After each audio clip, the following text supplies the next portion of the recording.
Welcome back to another episode of Consciously Clueless. You're here because you want to learn about how to live a healthier life, how to live more sustainably, how to take your everyday actions and make them work for you and the planet. Sometimes it might feel like you've got this figured out, and other times you probably feel lost. That's why I'm here. Together, we will learn how to live happier, healthier lives without the need to be perfect, and always allowing space for a little cluelessness on this journey to living a more conscious life. Today on the podcast, I talked to Sandra Nomoto. Living vegan since 2018, she is now a content writer, editor for vegan businesses, and helps vegan and spiritual nonfiction authors. Here we go. This podcast is supported by North. North's mission is to provide unique and innovative cannabis products to help bring peace, calm, and healthy alternatives to their consumers. All of their products have been meticulously designed and formulated by co-founders Brandon and Mike to ensure that their customers receive nothing but the highest quality. Currently, they offer 3 product lines: Vibes, a THC CBD seltzer, Gummies, THC Gummies, and Fusions, a CBD wellness beverage. I'm a huge fan of the THC CBD seltzer. My current favorite flavor, blackberry mango. Use code CARLY15 to get 15% off your order at drinkthenorth.com. That's CARLY15, or hit the link in the show notes. Enjoy drinking the North. How are you feeling if I had to put you on the spot right now? I feel like I'm 80% towards conscious today. Okay. I love that you gave it a percentage. Yeah. I think every day we're always juggling back and forth. And if you'd asked me this last month, I would have been way on the other end, but I feel a bit more in control this month. That's amazing. So you are, in my opinion, like the vegan marketing queen, because I don't think anyone is doing anything else like you're doing. So I want to get into a few pieces of that, but I would love to start with your vegan journey and where that came about and how you got there. Yes. So that is an 11-year journey that started at the end of 2007 when I watched the movie Earthlings. So that was really impactful. Even before that, when I found out what the term vegan meant, I knew in my brain, like that is the most ethical way to eat/live. But I just thought, being a meat eater at the time, that was just way too hard to do. And so after I saw that documentary, I knew I wanted to work towards becoming vegan eventually. So it took me a few years to completely cut meat out of my diet. From there, for a good chunk of time, I was still, I would say, pescatarian. So I was never a big fan of seafood or eggs. So during the week, I would cook either vegan or vegetarian. And then maybe on the weekends, I would some seafood and some eggs. And that changed when I went on my honeymoon with my husband to New York City in 2017. And I had the best seafood meal of my life at Iron Chef Morimoto's restaurant. And I was like, it's not going to get any better than this. So I'm leaving on a high note. And that was my last seafood meal. And then from there, it was just dairy, pizza and ice cream, some of my favorite foods. I hung on to that. And it was actually for health reasons that I finally gave that up a year later, because over a number of many years, I've had this undiagnosed digestive condition that my health team has not been able to pinpoint. It involves just really bad acid reflux, at times vomiting, always in the middle of the night. And I just had this really bad bout in spring 2018. And I was like, I got to get to the bottom of this. And so my naturopath suggested I do a food sensitivity test. And that's when I found out I was sensitive to dairy, among other things. And then I later learned most people of color are intolerant to dairy in some way. So I was like, and then I did a 4-month cleanse of all these foods that might be the source of triggering the symptoms. And then I found, I was able to cut out dairy for 4 months. I guess I can do it forever now. Right. So that was the start of me, on a completely vegan diet. So that's almost 5 years now. And then of course, fashion, household choices, those become so much easier once you are able to do diet. So so it'll be almost 5 years as a vegan now. Thank you for sharing that. And I love that you shared such a good example of how it's not always overnight. And I think people feel guilty when they feel like they can't make it overnight because the internet kind of makes it feel like you should. And I love that you were like, it was an 11-year journey. This took some time for me to figure out.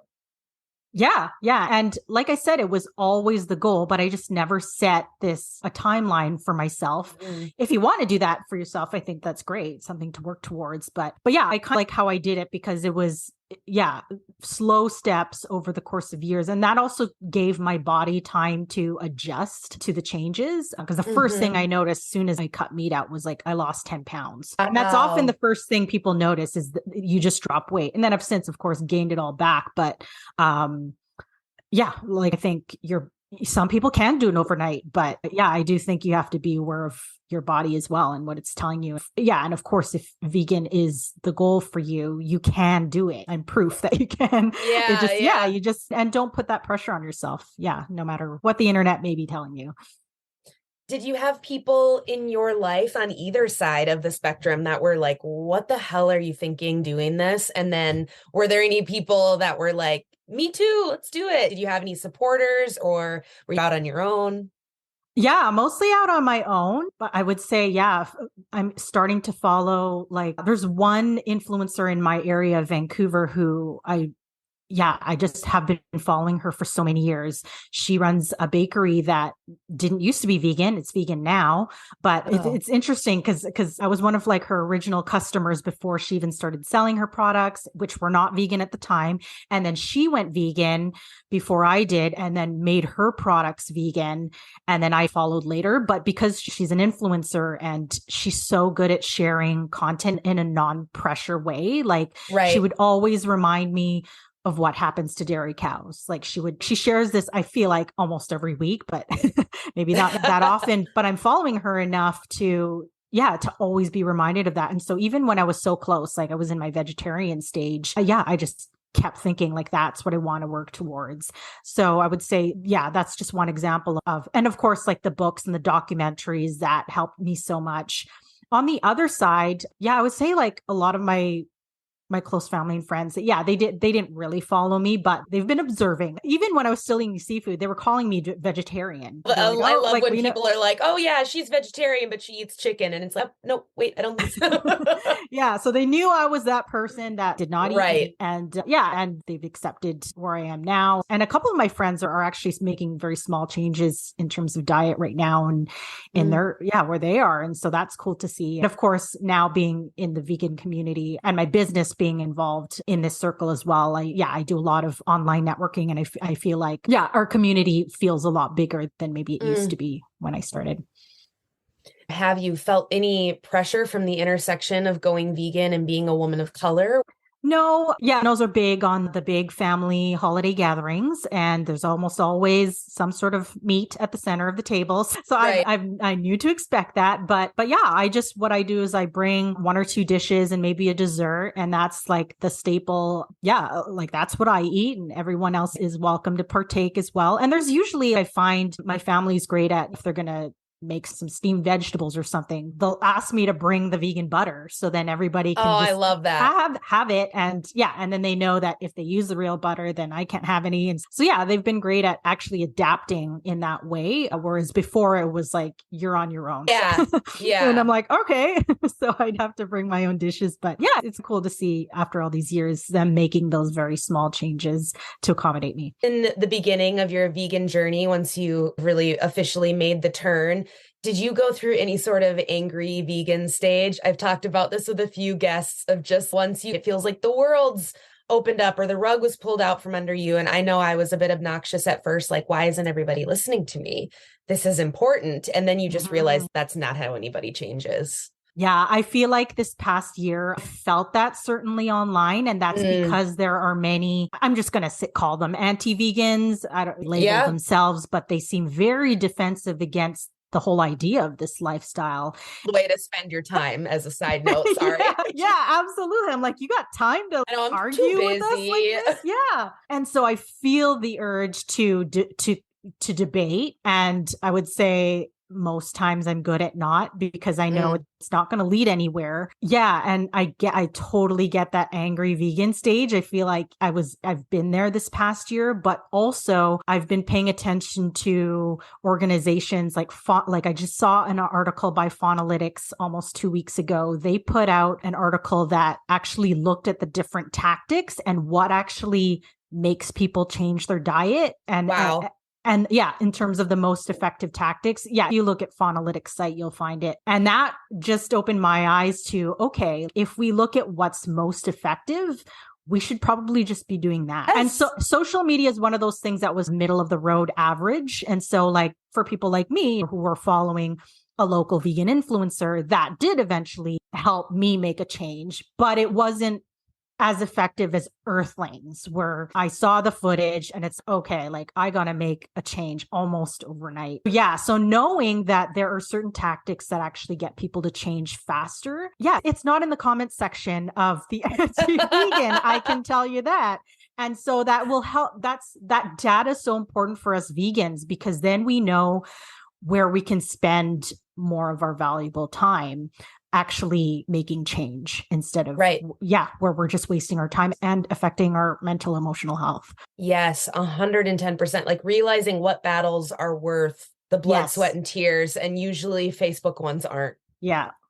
Yeah. I'm trying to think. Nope. I don't think Facebook has been effective for me too. So I was like, I know I've been in some arguments over the years, but I'm not sure I want any friends over in those situations in hindsight. So let's get into the vegan marketing part. I think this is so cool. Thank you for sending me your book. I started looking more into this. It wasn't something I had put together, this idea of marketing being specifically vegan. And I love it. I was blown away by, truly by your ebook and all the examples and all the help. So how did that come to be? Where did that come from in this journey of veganism? yeah, so it started in 2021. I did an intuitive reading around the time of my birthday. So this is in the spring. I usually do this every year. And the reader said, the spirit guides are saying you're going to write a book. And I went, what? Because I did not have an idea. You're like, can you ask them again? Are they sure? I actually went back to her a few months later and I was like, so what is this book supposed to be about? And she said, you're going to teach people how you do what you do. And at the time, and what I continue to do now, is primarily I'm a content writer. And so I thought, teach people how to write. I don't think I can do that. A whole book's worth on that? I don't think so. But I kept thinking about what could I teach? And I have a previous business. I ran a public relations agency for just over 10 years thinking about what I'm interested now as a vegan. And I'm always interested in how companies market themselves. And so when I Googled to see if anybody had done a book like this, nobody had. And not only that, there was only one other book out there about vegan business, which is Katrina Fox's Vegan Ventures. She published this in 2016. And I went, that's it. There's only one book about vegan business. And so, yeah, so that just told me, okay, I got to write the second. So yeah, taking sort of the few chapters she started with in terms of marketing and fleshing that out into an entire book. In by the end of September 2021, I had a list of companies that I started reaching out to. My idea was to get 50 case studies. So I was like, okay, if I reach out to maybe 200 companies, I'll get that 50. Right. I ended up reaching out to almost 280 companies, and I got 47 case stories back. So not quite the 50 I was hoping for, but what I did was I pulled more examples from online and got permission to use those. Yeah, because I wanted at least one example for every marketing tactic that I talked about in the book. Okay. So in the end, on top of the 47 contributing companies, there's probably close to 100 businesses in total that are mentioned in the book. So yeah, so it took me about 3 months to write the book. So as the stories started coming in, I started getting inspired to start writing the book. Like I didn't wait until I got 47 stories. So by early January 2022, the book was pretty much done and then off to the next stage. Wow. That is truly such a cool thing that you looked. And the reason I called you the marketing queen, it sounds funny, but because then I was like curious. I was like, what else is out there? I was like, no, she's doing what's out there. Truly. And it's so impressive. And what I love is that it's another side of veganism, right? It's another way of activism. And it's so cool to see that like that is one of your forms of activism, is helping businesses think differently. I would love if you have any like really fun success stories or kind of any stories about working with businesses that went vegan or are vegan that you just really loved from the book or maybe that you didn't share. This podcast is supported by Will's Vegan Store. Will's Vegan Store has been a vegan company at the front of vegan clothing and sustainable fashion since they launched in 2013 by their founder, Will Green. They produce the most beautiful, vegan, sustainably made shoes, clothing, and accessories.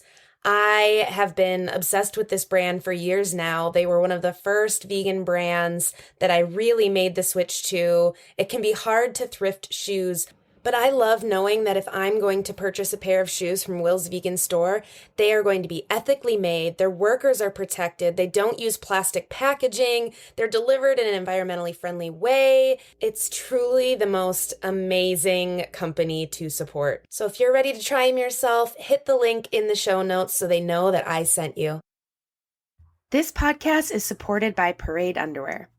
Parade believes that the materials that touch your skin should be as comfortable as possible, wherever life takes you. That's why their styles come in a large range of fabrics, from seamless universal that disappears under clothes to cozy waffles plush comfort that keep you comfy on every occasion. Parade understands that everyone deserves to express themselves however they choose because we're all unique. And Parade knows that there's no parade without our planet. They strive to make all of their products from reclaimed, recycled, responsible, renewable, or regenerative materials. This is really a win-win-win. I love Parade. I've been wearing them for a while now, and I can't recommend them enough. And of course, we love the mission. Use code consciously.carly for 20% off your first order. That's consciously.carly, consciously.carly. Enjoy your new undies. Let me think of one that I haven't shared yet, because there's one or two that just often that are really easy to tell on podcasts. So I've shared those a few times already, but let me think. Yeah. So one that comes to mind is Jessica of Ethical Brand Marketing in, I want to say, Germany, somewhere in Europe. So she's got a marketing agency out there, and she got the opportunity to partner with Doctors Against Animal Experience, which is another organization. Pretty self-explanatory. These doctors want to keep animals out of labs and testing. And the managing director of that organization has a friend, Marcus, who owns a fleet of trucks that go across Europe. And what he does is he uses his fleet to raise awareness for animal causes. And so this managing director said, okay, Marcus is going to give us one of his trucks to use to raise awareness for our organization. So Jessica got the chance to work on this, I guess, this ad wrap around on the truck. So showing pictures of animals that are not happy, caged, and then messaging to share, why they're not happy. Yeah. And so I know it's a very old school example. Maybe a lot of companies may not think, oh, I'm going to go out and advertise on a truck today. But because of this opportunity, just think about this truck going across Europe on the highway. And if you're driving alongside this truck and maybe you've never thought about the plight of animals in labs and you see this, maybe that'll get you to think twice about the products that you're buying that are maybe commonly animal tested. And so I just really like this example because, it's a bit old school, but also think about the photos that this organization took. They also put up a blog about it. They published an article in their magazine. So even if it's an old school tactic, you also have to think about how else you can take it or repurpose that content. So with photos, with videos, always think about, even though it's one type of tactic, you can almost always repurpose because of digital marketing. Right. So there you go. That's one example. Yeah, that's a great example. And I think that it is a reminder of the power of that imagery, right? Like it was Earthlings for you. If I was on the highway and saw images on a huge truck like that, it would make me stop for sure. And that's a pretty cool example that sometimes it doesn't have to be the craziest, most elaborate online campaign. Some of these old school tactics are really useful. Yeah. And that's what I wanted to point out in this book. Of course, the biggest chapters are public relations and digital marketing, because that just tells you those are the tactics that most companies are using. But I also wanted to cover all the bases from, your traditional advertising to in-person events, just to show people like your strategy can be very wide And of course, certain tactics are going to change seasonally, maybe. But yeah, no strategy is the same and it's always going to change. That's the one constant with marketing. Yes, as it's been about a year now since I've gone out on my own with my own business, podcasting, health coaching, yoga, all of that stuff, and content creating, and that things will always be changing and evolving, I think is a good summary of some of the things I've learned in the last year about doing stuff full-time online. One big lesson I hope to impart with the book too. Yeah, is that you can't just choose one tactic and be like, or one thought or one campaign and think this is it forever, that you always have to be ready to shift and evolve. Yeah. And the data will tell you what works and what doesn't. And so when it works, I can continue doing that. When it's not working, to change. It's really that simple on a theoretical level. Right. So, yeah. So what about vegan marketing? What makes it different to call something vegan marketing versus just marketing? Like what makes it different? Yeah, that's such a good question. I've been asked that several times, and I'm sorry to report, but in terms of tactics, there is no difference between marketing a vegan business and any other business. However, what I found is in terms of messaging, some companies may need to do some more education or even some activism in terms of their messaging, because why would I want to try a plant-based meat alternative instead of just eating the animal?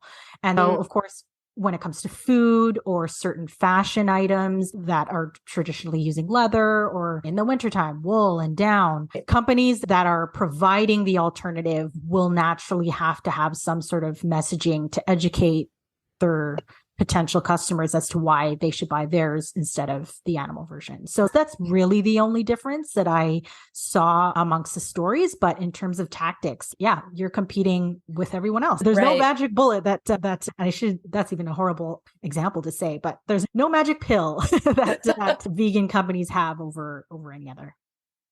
Yeah. And I guess I didn't think of it like that, but it makes sense that a common thread throughout all those stories and all the case studies you have would be that there is this sense of trying to convince the consumer as to why they're doing this, not that, which I guess is probably marketing in general, but is specific with veganism of why do I care?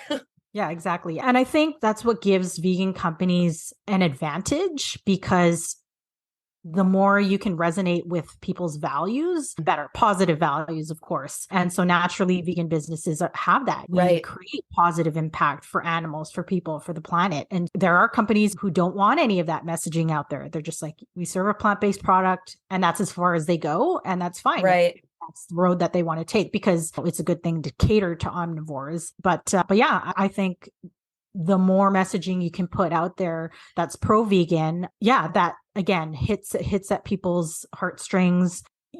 Communicates shared value. I think, again, that's an advantage that you might have over conventional companies. Yeah, that's so interesting. And I'm curious your thoughts on this, because I think I've really evolved through my vegan journey, my understanding of sustainability practices and all those things that I thought in the very beginning, naively, that just like my individual actions would save the world. That's it. And that's one level of it. But then there's this systematic issues we have with all these systems.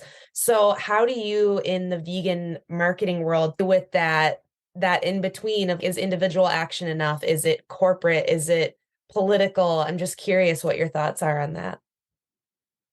Wow, that's such a great question. I think individually, I do what I can. And as you said, business is my form of activism. I primarily, 2 years into my business, made the commitment that on the business side, I'm only going to work with vegan clients. They don't need to be vegan personally, but so long as their products or services are not harming animals, people, the environment to a lesser extent. And those are the companies that I want to support, because the more of these companies are out there versus the ones that are damaging everything and everyone, the more, the better world we're going to have. And so that's what I do on my solopreneur scale over here. Right. But I'm also, I'm a part of a few networks that I know collectively are making huge impacts. And you think of all like the events that we have, the expos, the festivals, that's when you get to see how big this community can potentially be. And that's what keeps the flame going for me, despite the many forces of animal ag that are against us, is that just that community of shared values.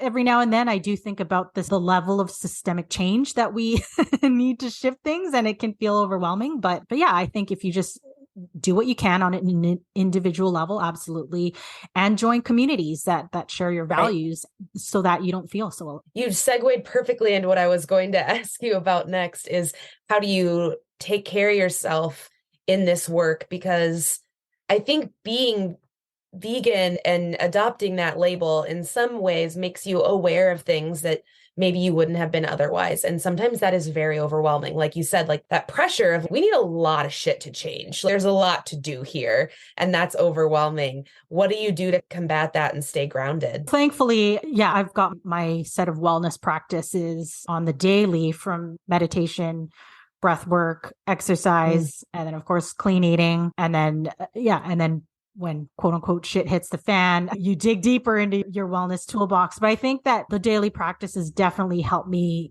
stay pretty even keeled. And I was just having the conversation the other day with some friends, and one of them is vegan. And she was asking me, like, how do you like deal with this online, because you want to get into that debate. But as we said before, you got to think about your battles. And is this one that I think I might be able to win? And if it's not, it's not worth your time, or maybe not that day. Maybe if online is your form and that's how you want to be active, just be aware of where you are that day. Because if you're already pretty low, I can tell you this has happened to me. I checked Facebook at 9:30 at night, and and that's the worst time to be seeing messages like that right before you go to sleep. And and again, just be aware of your capacity and where you are, and the time of day that can affect your mood as well. So that's what I think and do. It's such a good reminder, because it's hard when your work is to be online in some capacity and having the boundaries. I'm still figuring that out. But it's a good reminder that even just time of day matters sometimes. Like, would I say this at 8 a.m.? Because I'm saying it at 10 p.m. and I'm not sure if I would. So I'm thinking of your inspiration, the bakery owner who went vegan and then made their products all vegan. So if there's businesses listening that are like, I hear about being vegan and I'm interested personally, or I'm interested in my business, is it feasible? What would you tell people that are like, can I switch to going vegan? Is it possible? Oh, 100% it's possible. Of course, it's going to vary the level of animals that are involved in your business. Right. If you're a cattle rancher, there's going to be a lot of change happening there. But actually, I wrote a news release, and I put out a news release in December because Veganuary was coming up. And I actually, it was targeted to business media, because Veganuary, of course, is very individual focused. It challenges people to go vegan for January. And I just thought businesses could do this too. And they, of course, do target businesses and invite them to, let's say, challenge your staff to go vegan for the month. Right. That sort of thing. But I thought the average CEO, if you ask them to go vegan for a month, they're probably not going to do it. But if you ask them to eliminate animal usage in some way in their business, they might think that's easier than actually changing your diet. So in the release, I've had like level 1 activities, change your cafeteria, that sort of thing, or instead of going to zoos or aquarium, or the aquarium as a team building activity, go to a sanctuary instead. Like I had things like that. And then your level 2 activities are then when you're going to really start making changes in your supply chain. I, of course, cannot consult on these sorts of things, but I put a list of companies that are out there, companies and consultants that are out there. And that's what they do. They help companies like this transition. And if you're interested in finding one of these consultants, please contact me. One of them is in the book, Vegan Hospitality. So they specialize in empowering ambassadors to make change in the hospitality industry. So restaurants, hotels, and so they've had people take their program in at least 18 states in the US and then 20 countries around the world. So it's really amazing reach. I'm considering maybe at some point taking that program myself, even though Vancouver is a pretty vegan friendly town. There's always more work to be done. And so, yeah, if you're listening to this, you don't have a vegan business, but you want to move more in that direction. Absolutely. There are people who can help with that. That's so cool. And also, I love that there are people like you or the person that you're highlighting in that book or other consultants, because this is why community matters. That you don't feel like you're alone, that you can meet people on the internet, or that you can connect with someone over email and you can have someone guiding you through the process. It doesn't have to be as hard. Absolutely. And that's just really, I think, probably comforting for a lot of people, that it's like, yeah, I would do that, but I don't know where to start. And you're like, here's some places. Yeah. And you know what? Just like the story of why I published this book. If you find that I don't find anyone who does this, maybe that's a sign you should do it yourself and provide that service, that much needed service, because yeah, that's how we build a better world. We need solutions to the problems that we. Yes, that's beautiful. Do you have anything to share with listeners that I haven't given you space to, or anything upcoming that you're excited about? This week just redid my webpage, my services page. And so Nice. I have a couple new things that I've put up there. So that's at thecontentdoctor.co. And then in terms of where to get my book, it's available in all formats, ebook, paperback, and audio. Yeah. So my site, sandranomoto.com, you can get all those links. You can get chapter 1 for free if you sign up to my email list. And if you're in the UK, I have free promo codes for the Audible, but only for Audible UK. Oh, wow. Cool. So yeah, but if you're in the UK, you like the book in audio format, just get in touch with me and I'm happy to send you a promo code. That's so amazing. Awesome. I will put all that in the show notes so everyone can find you. I know there are going to be people who want to follow along after this. Thank you so much. Thanks for listening to another episode of Consciously Clueless. If you're enjoying this podcast, please subscribe, share with your friends, put it on social media. Don't forget to tag me. If you're on Apple Podcasts or Good Pods, leave a review. Reviews and shares help more people to see the podcast and join in on the fun. If you want to make sure to stay up to date on future episodes, follow me at Consciously Carly on Instagram, Facebook, YouTube, or Pinterest, and head to consciouslycarly.com to sign up for the newsletter. Ready for more conscious living content? Check out patreon.com/consciouslycarly and join the exclusive community over there. And finally, if you're ready to take better care of yourself and the world, let's work together. Click the link in the show notes to head to the website, find out more, and schedule a free discovery call with me. Chat soon!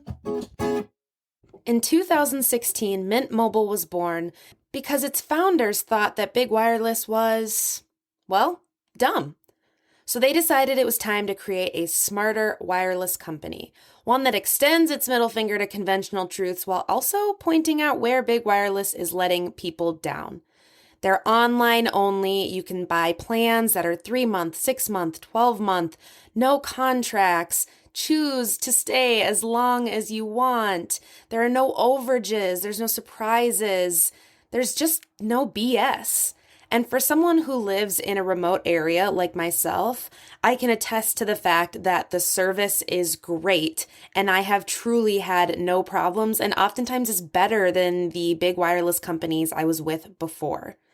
To find out more about how Mint Mobile can work for you, hit the link in the show notes so they know that I sent you.